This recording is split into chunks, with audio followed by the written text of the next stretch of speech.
I set the last dish on the table, forks aligned, napkins folded. No one helped. No one asked to. Ruth reached for the casserole, paused, and turned to me. Ida, why aren't you living in your house anymore? The one you and Otis bought. My hand froze on the chair back. The air tightened. Marcus didn't look up from his phone. He chuckled. Loud. That house belongs to my wife now. He finally looked at me, then smirked. If Mom complains, I'll hit her again. The word again dropped like stone. No one moved. Vanessa, his wife, glanced down at her wine. Their daughter giggled, clueless. Someone coughed. Ruth went silent. I sat. I didn't answer. I didn't flinch. I just looked at the casserole. Otis and I saved 16 years to buy that house. 2 jobs each. No vacations. No help. He painted the walls himself, even when the arthritis made him limp. I cleaned every corner for 35 years. We held birthdays, funerals, and one wedding there, Marcus's. He said it belonged to her now. Vanessa wore my rings. Used my china. My curtains still hung in the living room.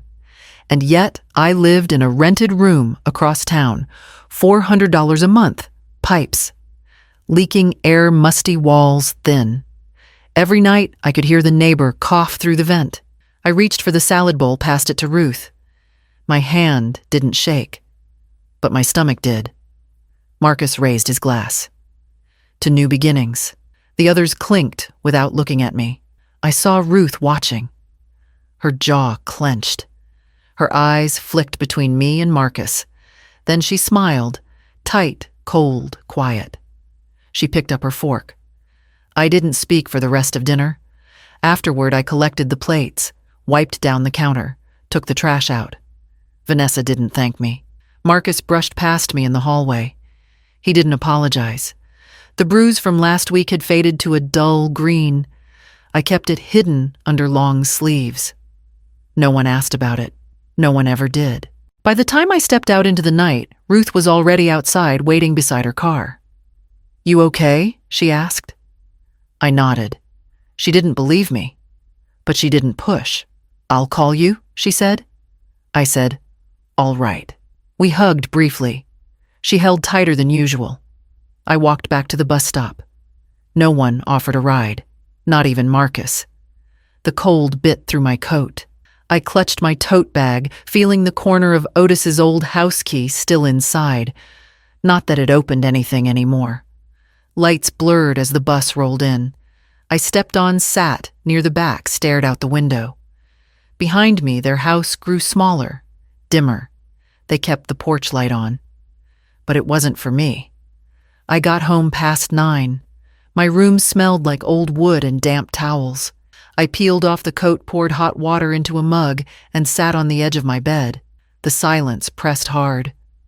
Then I opened the bottom drawer of the bookshelf, pulled out the folder Otis had told me never to lose, and I began to read. I slammed the door behind me harder than I meant to. The frame rattled. A bit of plaster fell from the top corner and drifted to the floor like dust from an old attic. This room, it always felt smaller after I left Marcus's house. The air staler. The walls closer. I hung my coat on the hook that leaned sideways and walked straight to the kitchenette. I opened the cabinet. 1 can of soup, 1 packet of crackers. That was it for the week. I twisted the can open. The metallic snap echoed in the room. I poured the soup into a dented pot and set it on the burner. The flame sputtered, then steadied. I kept my eyes on it until it bubbled. Silence. My kind of silence. Not peaceful, just empty. I pulled off my sweater and checked the mirror above the sink. The bruise under my eye had faded to a yellowish haze, the kind makeup couldn't completely cover. Last time I tried to refuse Marcus just a simple, I'd like to keep the house a little longer. He'd slammed the pantry door so hard, the jar fell and shattered glass everywhere. He'd grabbed my wrist, squeezed, and hissed something about not dragging him down. I never told Ruth that part. Some truths stay stuck in the throat. The pot hissed as the soup bubbled up. I stirred it. sat at the tiny fold-out table and ate in small, slow spoonfuls. The soup was thin, salty, barely warm by the time I finished. This wasn't the life I'd expected at 65. When Otis died, I thought I'd grieve and settle into something gentle. I didn't expect to move into a room where the faucet dripped all night and the hallway light flickered like a dying bulb. I didn't expect to fear my own son's shadow. I washed the bowl, set it on the drying rack, and sat on the edge of the bed. My back ached. Stress, age, and the cheap mattress didn't help. I leaned forward and rubbed my palms over my face. The quiet pressed on me until it felt like weight. I reached for the folder again, the one I'd pulled from the drawer the moment I got home earlier. It had survived moves, storms, and 30 years of dust. Otis always told me to keep it somewhere I could reach. Just in case, he used to say. I never thought I'd need a just in case. Inside were the original deed copies, tax receipts, and a letter he wrote in his blunt, uneven handwriting. I skimmed the first paragraph again, my chest tightening at the familiarity of his tone. He talked about the house, about us, about how he'd seen the way Vanessa looked around with those eyes that measured everything under the guise of politeness. He'd noticed. Long before I did. The letter wasn't long. Otis had never been a man of many words, but each sentence was a warning wrapped in love. I folded it back carefully, set the folder under my pillow. The heater clicked off. Another round of cold settled over the room. I pulled the blanket up around my shoulders and lay down fully clothed. My phone buzzed once. A message from Ruth. Home safe? I typed back, yes. Long day. We'll call tomorrow. I didn't mention Marcus. I didn't mention the bruise. I didn't mention anything from dinner. Silence was easier, for now. I turned off the lamp. The darkness spread quick, filling every corner of the small space. I closed my eyes and let the heaviness pull me under. Tomorrow, I knew Ruth would call again. And tomorrow, I'd have to decide how much truth I was finally willing to let out. I opened the door. Vanessa stood there holding a manila envelope and smiling like this was just another errand. No appointment, I asked. She waved it off, just passing by. This'll only take a minute. I stepped aside. She walked in all perfume and high heels like the house still belonged to her. She looked around my small room, eyebrows lifting. I thought you said you were looking for something better. I didn't answer. She sat at the table and tapped the envelope. Marcus asked me to drop this off. It's just a formality. Tax stuff. Keeps the house protected, especially with your name still technically floating around on some things. I stared at the envelope. What kind of protection safety, she said. That's all. I didn't reach for it. She slid it across the table, pulled a pen from her bag, and placed it on top. Look, you trust Marcus, don't you? This keeps things smooth. We're planning some renovations. Banks need clarity on ownership. I felt the weight of her smile. Friendly, forced, too sharp at the edges. Still, I picked up the pen. I signed. I didn't read it. I didn't ask to. Because that's what mothers are taught to do. Trust their children until they have no reason left. She folded the paper neatly, slid it back into the envelope, and stood. Great. I'll let Marcus know. This really helps. She left without hugging me. 3 days later, I drove by the old house. My key didn't work. The porch light was off. I tried twice, then stood there holding a bag of garden bulbs I'd meant to plant in the side yard. No one answered the door. I texted Marcus. Are you home? He replied 3 hours later. We changed the locks. Vanessa said she mentioned it. Just policy stuff. We'll get you a copy. He never did. That weekend I stood outside with Ruth. She was holding a bag of groceries and looked up at the windows. You sure you don't want me to knock? I shook my head. What did you sign? She asked. I told her I didn't know. She didn't say anything, but I could feel the words building behind her eyes. At home, I boiled 2 eggs for dinner. Opened a can of peaches. sat on my bed and stared at the folder again. I didn't know what I'd given up, but I knew what they'd taken. That night, I heard voices through the vent. The couple next door fighting again. Doors slammed. A pan clanged, then silence. It felt familiar. I turned the lamp off and lay down. In the dark, I remembered the way Vanessa looked at the house on the day of her wedding. She hadn't looked at Marcus that way. Not even close.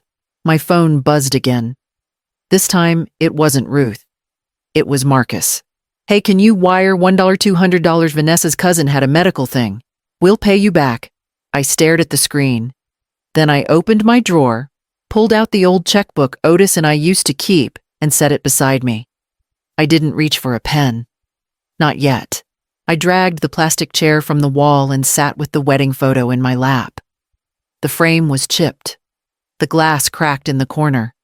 But Otis's face was still clear, smiling, like he always did, when he thought no one was watching. I ran my finger over his collar, then mine. We looked so young, so certain. That day, we promised each other a life we built from scratch. Every brick, every bill. Every night we ate potatoes just to save another $5. The house had been our prize. 3 bedrooms, porch swing, a crooked mailbox he refused to fix. He said it gave the place character. Now it had security cameras, new landscaping, and a keypad I didn't know the code to. I leaned back. The plastic chair creaked under me but held, just like me. I'd furnished the living room with secondhand finds. Nothing matched. But it was mine. Otis joked that our couch had more mileage than his old truck. I still kept the same throw blanket. It smelled like dust now, and a little like loss. I stared at the wall. Marcus had his birthday party there once 8th grade. He wanted a magician. Otis made balloons instead. We baked a cake shaped like a football. Marcus pouted because it wasn't store-bought. But the neighbor kids still sang. He used to hug me after everyone left, said thanks without being asked. That version of him didn't last. I tried to remember the last time he'd hugged me without Vanessa nearby. I couldn't. I stood, walked to the corner where I kept Otis's toolbox. Still smelled of oil and cedar. I opened the top drawer. Everything in place. He used to say you can tell who a man is by how he puts away his tools. Marcus never learned. I sat again. The chair wobbled slightly uneven leg. I adjusted it. Looked at the wedding photo again. I'm still here, I whispered. I wasn't talking to Otis. I wasn't talking to Marcus either. I was reminding myself. Because they'd taken the house. The locks. The kitchen cabinets. The rose bush out front I'd planted the year Otis passed. Gone. Dug up. Replaced with stone. They thought they could erase me by erasing the walls. But they didn't understand I didn't live in drywall or window trim. I lived in that photo. In Ruth's laugh. In Otis's old notes scrawled in the margins of library books.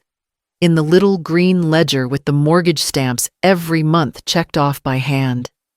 They hadn't touched those. They didn't even know where to look. The phone rang. I didn't move. The machine picked up. Vanessa's voice spilled through. Ada, I sent over some forms, just insurance stuff. Please sign and return. Marcus said you'd understand. Click. No goodbye. I opened the drawer under the sink, pulled out the envelope she'd mentioned. I didn't open it. I dropped it in the trash. Then I poured myself a cup of coffee. Sat back in the chair. It creaked again. Still held. Outside, the wind rattled the window a bit. I sipped slowly. Tomorrow I'd visit Ruth and ask her to help me find something Otis once hid. Ruth grabbed the broom. I took the dustpan. We didn't talk much. Just moved things around, wiped down surfaces, pushed silence between the cracks. You ever open this cabinet? She asked, pointing toward the shelf above the old radiator. Not in years. She climbed onto the plastic chair, steadying herself against the wall.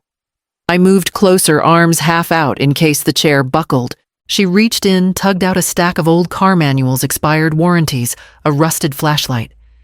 Then she froze. What I asked. She turned, held out a red folder. No label.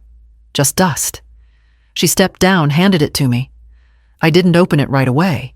It felt familiar. Like Otis. The clasp was still firm. I pulled it open slowly. Inside, copies of the original deed. All 3 versions stamped and sealed.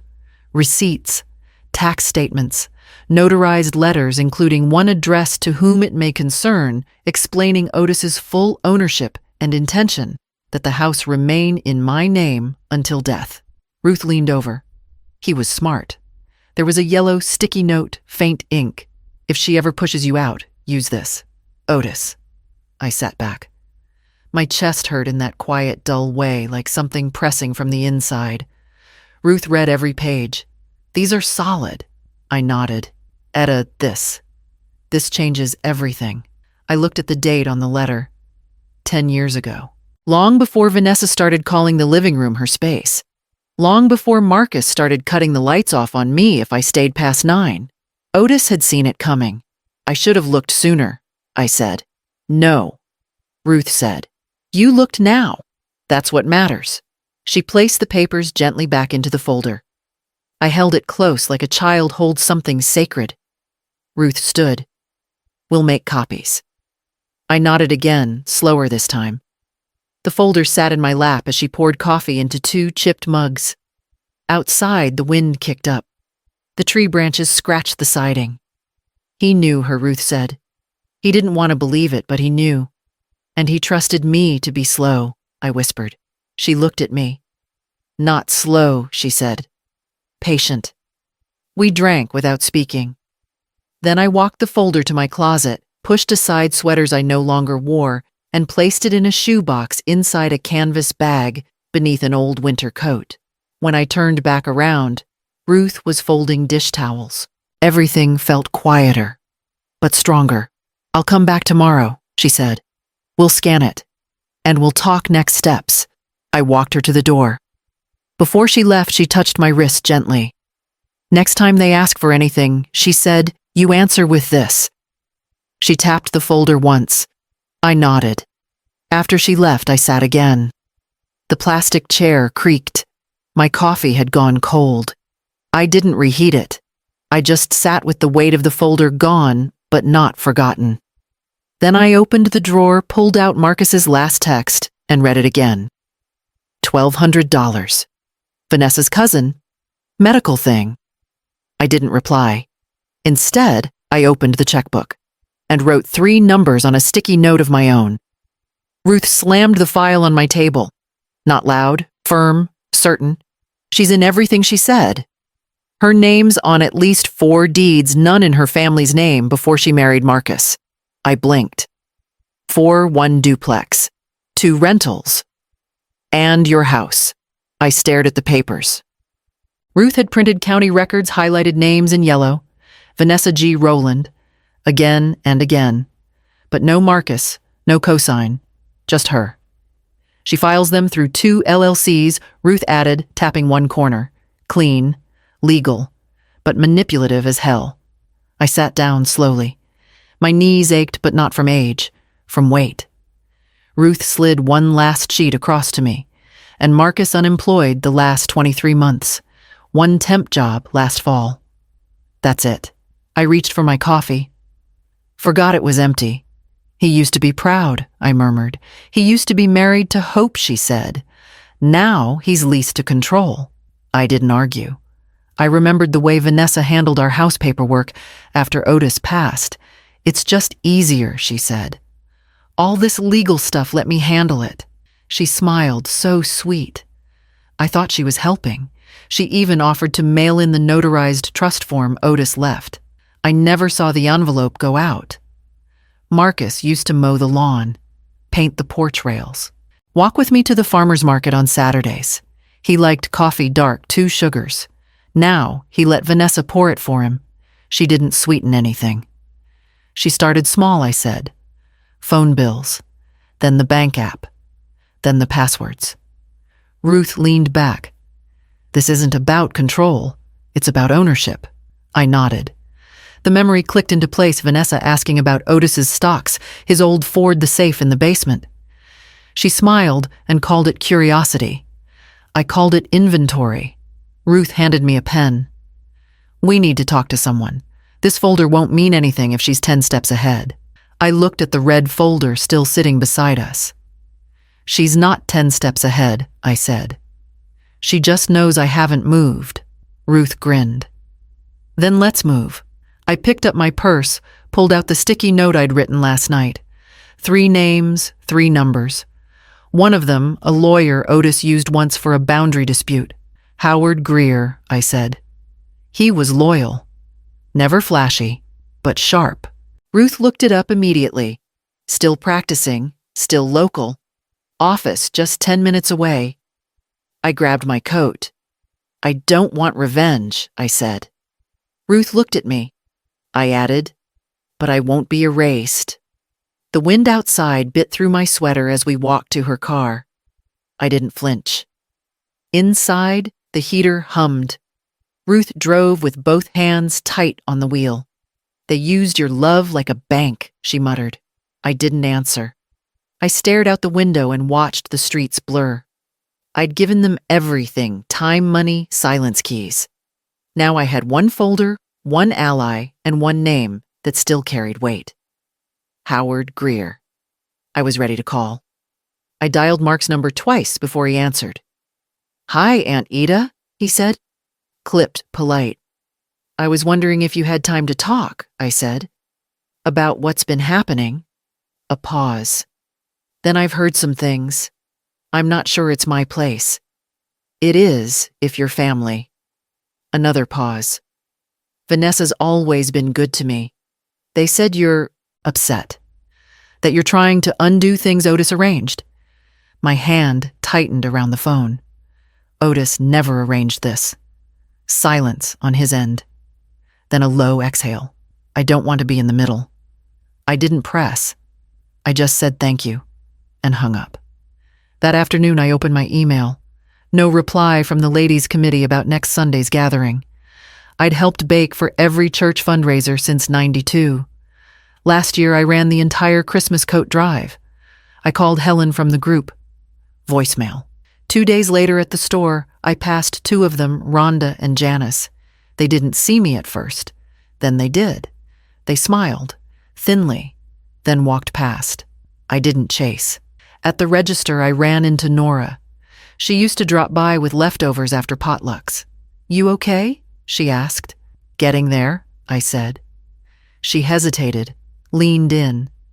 Maybe it's not my place, but maybe it's best not to stir things up. Speaking against your own children, it makes people uncomfortable. I smiled the kind of smile that holds back water. Uncomfortable for who I asked. She blinked. I didn't wait for her answer. I paid for my eggs and bread and left. In the parking lot, I sat in Ruth's car and stared out the windshield. They're choosing, I said quietly. Ruth didn't say a word. She handed me a paper cup of coffee. They don't ask what he did, I added. They just don't want to hear me say it. Ruth turned the keys in the ignition. Let them pick, she said. You're not here to prove your pain. At home, I took off my shoes, sat on the edge of the bed, and stared at the phone. No new calls, no messages, not even a check-in from Marcus. I opened the red folder again. Everything was still there, still mine. They didn't want me loud. They didn't want me stubborn. They wanted me thankful for being pushed out, for being forgotten, for being used. I folded the folder shut, got up, walked to the mirror, smoothed my sweater, straightened my back. Tomorrow was the appointment with Howard Greer, and tomorrow I would not be small. I opened the bank app. Not mine hours. The old joint account Marcus swore he'd never touch again. I hadn't looked at it in a year. Should have closed it, but something in me waited. $15,000 gone. Withdrawn in 3 transfers over 2 days. No calls, no explanations. I didn't text him. I didn't call. I just watched. I printed the records. lined up the dates. Each transfer ended up in an account under a business name one Ruth had already flagged. A Shell LLC registered to a P.O. box. Vanessa's initials. They weren't even hiding. They assumed I wouldn't look. Ruth called that evening. I recorded your call with Mark, she said, just in case. Want me to record anything else, Vanessa, I said. She talks fast when she's too confident. I'll try. The next day, Ruth called again. They're planning something. She mentioned wanting to lock everything down before the old woman stirs up trouble. I asked what she meant. She laughed. Changed the subject. I sat still, barely breathing. Old woman. Trouble. Stir. I remembered when Vanessa used to call me Mama Ida. Now it was just Ida, if anything at all. At the grocery store, I saw Marcus at the ATM. I stepped behind a shelf, watched him. His shoulders were tight. He checked the screen 3 times, then pulled out more cash. Folded it fast. Walked straight out, didn't see me. He looked thinner. But not in the way that meant stress. In the way that meant control was working. I followed from a distance. Not to his car, he walked across the parking lot into a realtor's office. The glass door closed behind him. I stayed outside. 15 minutes passed. Then 20. Then Ruth's text came through. They just filed a new transfer request. Property title shift. They're trying to make it permanent. I didn't reply. I walked back to my car, started the engine hands, still steady. That night, I laid out everything on the floor. Folder bank slips, notarized documents notes from Otis Ruth's recordings. One by one. No tears. No fear. Only clarity. Tomorrow, I'd meet Howard again. And I wouldn't be asking. I sealed the envelope. Thick, heavy. Copies of the deed, bank withdrawals, Otis's letter, Ruth's transcripts. Every page dated signed ordered. I walked to the post office just after noon. No ceremony. No hesitation. I stood in line, bought tracking, watched the clerk scan the label. To Halperin and Lowe, I said, Estate and Fraud Division. He nodded. Certified, yes. He stamped. I walked out. At home, I picked up the phone, dialed the second number on my list. A woman answered. Jacobs and Marlin. Marissa Jacobs, please. One moment, a click, a pause. Then a sharp, professional voice, Jacobs speaking. This is Ida Granger, I said. I'd like to schedule a consultation regarding elder financial abuse. I have records, I have names, and I have witnesses. She didn't speak for 2 seconds. Then Tuesday, 10 a.m. Bring everything. I will. I hung up. I didn't sit. I didn't breathe too long. I picked up my bag, walked 3 blocks to a small law office on the corner near Main. No sign out front, just a bronze plaque, Howard Greer-esque. He opened the door himself. Ida, he said. Come in. His office smelled the same wood-polish old books, black coffee. I sat across from him, placed the red folder on his desk. Start here, I said. Then we talk. He flipped, read, scanned, made notes. 30 minutes passed. He finally looked up. Vanessa's smart, he said, but she overplayed. These withdrawals, they're traceable. That LLC, I know the loopholes she's using. The fake trusts, I've seen worse. We can break this. And, Marcus, I asked. He didn't answer right away. He'll go where the pressure is, he said finally. What you decide next depends on what you want long term. I want control of what's mine, I said. I want silence to stop being the price of love. He nodded. Then I'll handle the papers. You stay calm, strategic, quiet. I stood, shook his hand. Outside, my phone buzzed. New email from Vanessa G. Rowland. I opened it. Short, sharp. Don't ruin what we built. This can still stay between us. I read it again, then again. Then I smiled. Because it had never been us. And it had never been hers. I opened the drawer, pulled out the last envelope with Otis's handwriting, aged yellowing, sealed in wax like he did when something mattered. I cracked it open with steady fingers. The flap gave way with a quiet tear. One sheet. dated 6 months before his stroke. Typed. Signed. Notarized. At the top, addendum to living will and estate agreement. Codicil. At the center, bold and underlined. Any individual by blood or marriage who uses coercion, manipulation, or abuse to obtain property or financial benefit from Ida Granger shall forfeit all claims to any portion of the Granger estate past, present, or future. This clause is non-reversible and takes precedence over standard inheritance pathways. Signed, Otis J. Granger. Witnessed.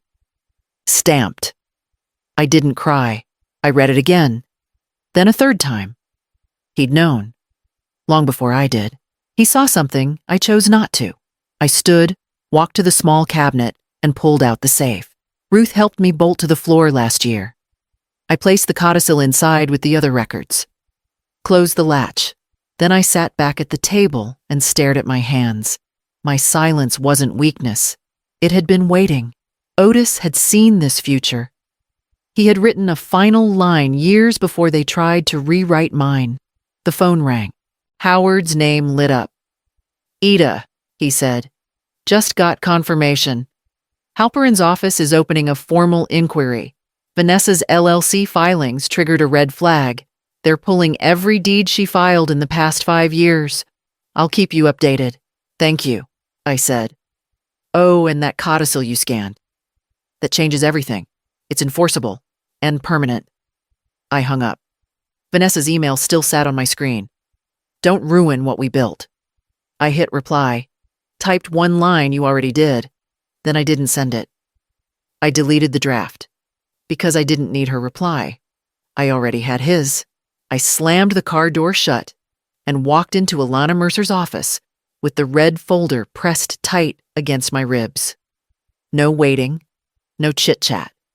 I handed her the documents. She didn't ask me to sit, just started flipping pages. Her eyes narrowed. Her pen moved fast. Start talking, she said. I did. Names, dates, transfers, slips, the faint bruise from 5 months ago. She took it all in like she'd heard 100 of these. Maybe she had.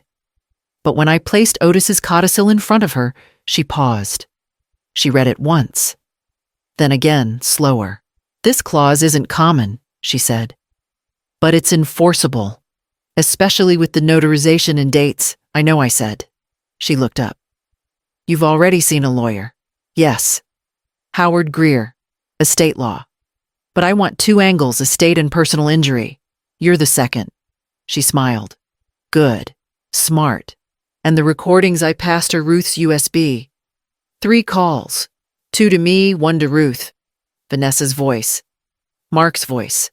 I had them time-stamped. She plugged it in, fast-forwarded, listened, stopped, rewound, jotted a time code, and the withdrawal logs she asked.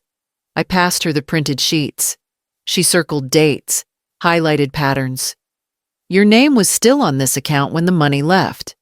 I didn't authorize it. She nodded. Doesn't matter. Their mistake. She opened her calendar. We'll need affidavits. Ruth's recordings help. Your medical record from the urgent care visit, get me that. Even if the bruise was faint, if it's documented, it's leverage. It's on file, I said. I'll get it tonight. She paused again, flipping through the papers. Her hand settled on a single sheet, Otis's sticky note. If she ever pushes you out, use this. Alana tapped the corner with her pen. This is going to hurt them, she said. Especially if you stay quiet. I've stayed quiet for years, I said. This time I'm choosing it. She closed the folder. We'll draft preliminary action, no warning, no heads up, just a clean strike. I stood, adjusted my coat. Alana said, You're not what they thought. I didn't answer, because neither were they. I tore a page from the notebook on the counter and grabbed a pen. Sat down at the table. Wrote the first name, Marcus. Trade school tuition paid in full. First truck, $6,000. Down payment on the house. Groceries for 2 years when he was between jobs. 6 months rent during his consulting phase. That envelope of cash, he said, was for an emergency. I moved to the next. Vanessa. Bridal shower. I paid for the venue. Half the wedding catering when her mother backed out. New fridge after the baby. Watch she gave her father my name still on the receipt. Signed documents for safety. I kept going. Her parents. One hospital bill. I didn't ask questions. Loan that was never paid back. I stopped asking. Christmas dinner for 4 years. Tamron, my granddaughter. Preschool fees. Her first library card. The wooden toy box Otis built. Still in their garage. Maybe. I stared at the page. Drew a line down the middle. On the right I wrote, "Who called last Christmas? Who checked on me after the move? Who brought soup when I had the flu? Who showed up when Otis passed blank?" I sat back. No anger, just cold clarity. I flipped the page, started a new list. Who still thinks I owe them? I wrote one name. Vanessa. I underlined it. Twice. I folded the page, slid it into the red folder. Then I stood, poured myself black coffee and stared out the window as the light shifted against the fence. Tomorrow was the party Vanessa planned, and I'd be there. The phone rang. Her name flashed across the screen, Vanessa G. Rowland. I answered on the second ring. "Eta," she said, "sweet like syrup. Quick thing, Mark and I need you to sign a small tax waiver, just a yearly thing for filing. You know how the system is." I let a pause settle. Then I said, "Of course." She exhaled in relief. "I'll email it in a minute. If you can print and drop it in the mail, we'd really appreciate it. It just helps consolidate some of the home expenses. Nothing changes anything legally." "Understood," I said. "Send it over." 10 minutes later, the email came through. No subject line, just a PDF attachment and one line.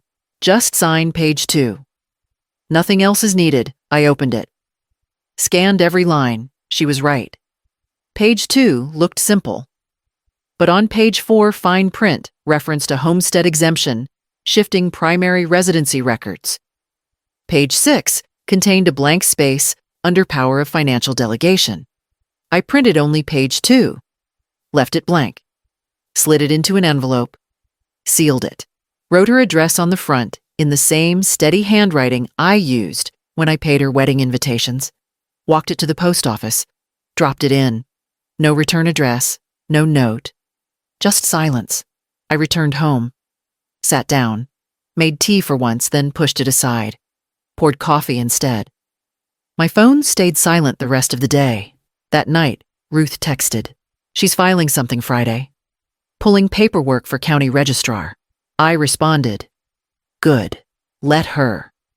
Because sometimes the most dangerous answer is yes, but only when it's empty. I walked in, holding a small wrapped box. No one offered to take my coat. Vanessa spotted me and waved like I was a distant neighbor. "Over there, Eta," she said. We set up a special seat. I followed her finger to the far corner of the dining room. A folding chair, no cushion, no place setting yet. The card read Marcus's mom, original owner. I read it twice. Didn't touch it. Just sat. They poured wine. Passed platters. Vanessa clinked her glass. "Tonight's about legacy," she smiled. "The home we've built, the family we're growing." And of course she tilted her glass toward me, to those who helped us get here. Polite laughter. No one looked at me directly. I spooned 2 bites of mashed potatoes onto my plate, chewed, swallowed, smiled at Tamron when she glanced down the table. They moved on, talked about backyard renovations. "Thinking of a second floor," Marcus said. "Finally, make it ours." Someone said, "Smart move. Land's too expensive to waste." I sipped water. Vanessa leaned closer to her sister, whispered, "We're already in talks with the appraiser. Just need to remove the remaining co-ownership trace." Ruth caught my eye from across the room. She raised one brow. Barely. I nodded once. I took a small notebook from my purse, jotted the date, time, and phrase, "remove the remaining co-ownership trace." Tucked it back in. The birthday cake came out. gold candles, custom icing. Her parents stood close to the center. Marcus posed with them for photos. "Family first," he said to the camera. I stayed seated. No one offered me a slice. I walked to the kitchen, poured coffee, came back. They had moved on to gifts. She unwrapped them, smiling for each one. Designer labels, envelopes of cash. Vanessa opened my box last. Inside, a framed photo. Otis, me and Marcus, age 6, holding a toy truck on the porch of the house they now claimed. She smiled, but it didn't reach her eyes. "Vintage," she said flatly. I nodded. "Still standing," I said. They laughed, lightly, then turned back to dessert. I drank the rest of my coffee, then stood. Ruth stood too. I stepped into the county registrar's hearing room in a navy blouse and worn heels. No makeup, no jewelry, just the red folder in my hand and Alana Mercer beside me. Vanessa sat on the far bench, arms crossed, flipping through her phone. Marcus stood behind her, stiff pale. He didn't look at me. The clerk called the docket. Case, Ref 4825B property title modification request, filed by Marcus Rowland on behalf of spouse Vanessa Rowland. Vanessa stood. "Yes, that's us." The judge glanced over his glasses. "Mrs. Ida Granger." I stood. "Present with counsel." Alana stepped forward. "Your Honor, we move to contest the filing under Statute 412.3, fraudulent claim of sole ownership with intent to defraud original title holder. We submit supporting documentation." She placed the codicil on the table. Then the transaction records. Then the notarized letter from Otis, dated 3 months before his stroke. The room went quiet. The judge skimmed the codicil. Then he read aloud. "Any individual by blood or marriage who uses coercion, manipulation, or abuse to obtain property or financial benefit from Ida Granger shall forfeit all claims to any portion of the Granger estate, past, present, or future." A soft gasp behind us. A ripple through the seats. Alana pointed. "We also submit audio evidence of verbal threats, financial coercion, and false waiver documentation signed under misleading circumstances. The waiver submitted by the petitioners was mailed back blank." The judge looked to Marcus. "Do you understand what's being presented here?" Marcus shifted. I didn't read that codicil. I thought the title had been gifted." The judge frowned. "It wasn't. And ignorance is not an excuse." Vanessa stood. "We've lived there for years. We've maintained it. It's our home now." The judge raised his hand. "Sit down, Mrs. Rowland." She did. Alana handed over the final page, a witness list.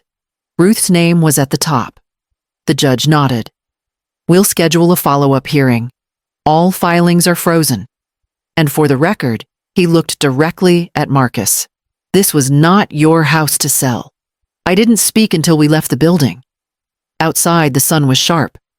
People whispered. Someone nodded at me. Ruth waited by the courthouse steps. When she saw me, she didn't say a word. Just placed her hand over mine. I held the folder tighter. We had more work to do. Marcus didn't call, didn't text, no apology, no excuse, just silence. Vanessa sent a message the next morning. A smiley face and the words, "Rough day yesterday?" "Huh. Let's just move forward." I didn't reply. 3 hours later, her realtor called Alana's office to clarify the property's updated status. Alana told him it was no longer under discussion. The deed had been restored fully and solely to me. He hung up. The court's ruling came in writing. A clean, definitive order. A single page. I folded it once, placed it in a new folder, labeled it final. The house was mine again. Not because I yelled, not because I fought, because I endured and prepared. Vanessa tried to save face. Told people there'd been a mix-up, some clerical mistake. Said Marcus had stepped back for his mental health. I heard it all through Ruth. But the invitation stopped. The smiles faded. The energy changed. Marcus didn't even drive past my building anymore. The world didn't explode. It just paused. And when things shift in silence like that, you can feel it. In the stillness. In the way people avoid your name like it might burn their tongue. In the way you finally sleep through the night. I poured coffee that evening. Sat in my plastic chair. No bruises. No one watching. And I waited. Because someone always comes back when power leaves them. I deleted the first email before I finished reading it. Subject line: let's talk. No greeting. No apology. Just Marcus asking to reset. Reset what? The damage. The silence. The bruise he never looked at again. The second came hours later. A longer message. He tried warmer words. You raised me better. I lost my way. He ended with, I still love you. I didn't answer. The voicemails followed. Vanessa not crying, just nervous. Let's be civil, Ada. It doesn't have to stay this way. We all said things. You took it too far. Too far I played it for Ruth. She snorted. They're trying to rebuild the bridge they burned. I nodded. Then blocked the number. Another letter came in the mail. Handwritten. No signature. Just can we meet for coffee? I laughed out loud for the first time in weeks. I folded the letter. Filed it under a stack of court receipts. Buried it like everything they tried to bury me under. Silence returned. But it wasn't theirs anymore. It was mine. No weight. No tight chest. No second guessing. I sat at my table. Poured coffee. Read the court's order one more time. And let them echo into silence. I unlocked the front door. No keys had changed since the court order. But it felt like I broke in. Dust floated in the hallway. The air was still. I opened windows. Let the sun hit the floor again. Every step I took left a mark in the dust. I didn't mind. I scrubbed baseboards, washed the windows, tossed old takeout containers from the fridge. The dining room where they toasted with my name printed like a joke still held a wine stain near the chair they stuck me in. I got down on my knees, scrubbed hard. It faded, then vanished. In the office drawer, I found a folder labeled Future Reno Plans. V. Her handwriting. Slanted proud. Replace front door with black steel. Tear out built-in shelf too dated. Refinish floors. New nameplate for mailbox Rowland Family Estate. I flipped the page. Remove old rocking chair. Donate grandma's quilt. Replace the photo in the entry too old-fashioned. I stared at that last line. Too old-fashioned. I walked to the fireplace. Took down the photo of Otis and me, wedding day wind in my hair dirt, still on his jeans. I placed it back on the mantel. Then I lit the stove. Watched the paper catch. List after list curled into smoke. I opened the back door. Let it all drift out. By dusk, the house was quiet again, not empty, just still. Mine again. I sat on the steps, pulled my sleeves down, breathed. Tomorrow I'd call the locksmith. The phone rang once, then again. I let it. By the third ring, I answered. Etta, hi, Nora. A pause. Then I've been hearing things. I just wanted to what happened. I stirred my coffee, let the quiet stretch. Then said, I had to make things right. No anger, no blame. Just fact. She hesitated. They said you went behind everyone's back. I sipped. They left me behind first. Silence on the other end. Then she sighed. I'm sorry.